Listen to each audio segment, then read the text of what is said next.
হবিগঞ্জের বন্যা পরিস্থিতি উন্নত হলেও আতঙ্ক বিরাজ করছে স্থানীয়দের মধ্যে। এই আতঙ্কের মূল কারণ হচ্ছে, যেদিকে কোয়াই নদীর বাঁধ ভেঙেছিল, আজ 4 দিন অতিবাহিত হলেও দৃশ্যমান কোনো কাজ দেখা যায়নি এই ভাঙার অংশনে। এতে করে স্থানীয়দের মধ্যে উদ্বেগ বিরাজ করছে। এখন তো হানি হানি কিচ্ছু নাই। এখন যদি এটা বান দেওয়া হইতো, অতি সত্য এটা বান হইতো। আর যদি আর আগবেলা বৃষ্টি হয়, আগবেলা সাগরের মতন বাসাই লিব, একবারে তেলে খালে আর কোয়াই নদী এক হয়ে যাবি। এখানে তো বাঙ্গা হয়েছে আজ করতে 4 দিনে গেছি, শুনলাম বান্ধা লাগবে বান্ধা লাগবে, এখন তো বান্ধার কোনো খবর নাই। এখন যদি আবার যদি মেঘ হয়, এরপর তো আবার এই বৃষ্টির পানি এদিকে বাচ্চা লাগবো, তো আবার দইরা আবার আমরা খায় ক্ষতি হইব। 4 দিন হলো, কোথায় বাদ? বাদ কি হচ্ছে?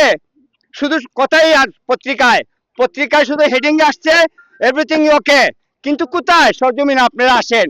আমি ওই দেশের সন্তান সবার মতো, সেই মায়ায়, সেই ব্যথায়, সেই কষ্টের আজকে এই যে এলাকাবাসী কষ্ট পাইতেছে। ওরা কি মানুষ না?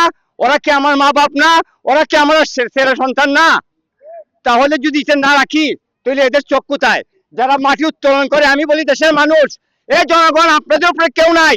যখন মাটি উল্টা পাল্টা উত্তোলন করে, এদেরকে ধরে বিচার করে, শাস্তি কিসের? আপনাদের আদালতে। এখনো সময় আছে, যদি এখানের মধ্যে সরকার আইসা এখানে একটা পদক্ষেপ নেয়, তাহলে কিন্তু আমরা বাঁচতে পারি। যদি পারি বর্ষণ হয়, তাহলে আমরা কিন্তু আবার বাসায় লিখবো। আমরা জানি না কে বা কারা কেন নিচ্ছে না। প্রশাসন হয়তো বা এই বিষয় নিয়ে কাজ করছে। আমরা আশা করব যদি আবার কোনো ভারী বর্ষণ সৃষ্টি হয়, তাইলে কিন্তু এলাকার অবস্থা আরো খারাপ হবে। তো এই ভারী বর্ষণ হওয়ার আগেই যেন আমি মনে করি প্রশাসন, উপজেলা প্রশাসন, জেলা প্রশাসন, স্থানীয় নেতৃবৃন্দ যারা আছেন, এটা নিয়ে কাজ করবেন এবং এটার একটা সুন্দর পরিবেশ সৃষ্টি করবেন। এবার এই ভাঙন যাতে রোধ করা যায়, এটা যাতে অচিরেই এটা একটা কাজ করবে, এটা আমরা প্রত্যাশা রাখি। ওই যে বাঁধের একটা ডিজাইনের বিষয় ছিল, তো আমাদের ওই সার্ভে, গতকাল সার্ভে হয়েছে, আজকে ডিজাইন হয়েছে। আমরা আগামীকাল থেকে কাজ শুরু করবো ইনশাল্লাহ। আর ম্যাটেরিয়াল গুলো যে বস্তা লাগবে ওইগুলো ঢাকা থেকে আসতেছে। আমরা কালকে থেকে কাজ ফিল্ডে শুরু করবো ইনশাল্লাহ।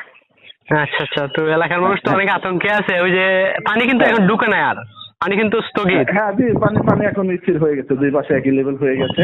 আমার লোকজন ওইখানে আছে, আমিও দেখছি। আমরা কালকে থেকে ইনশাল্লাহ কাজ শুরু করবো।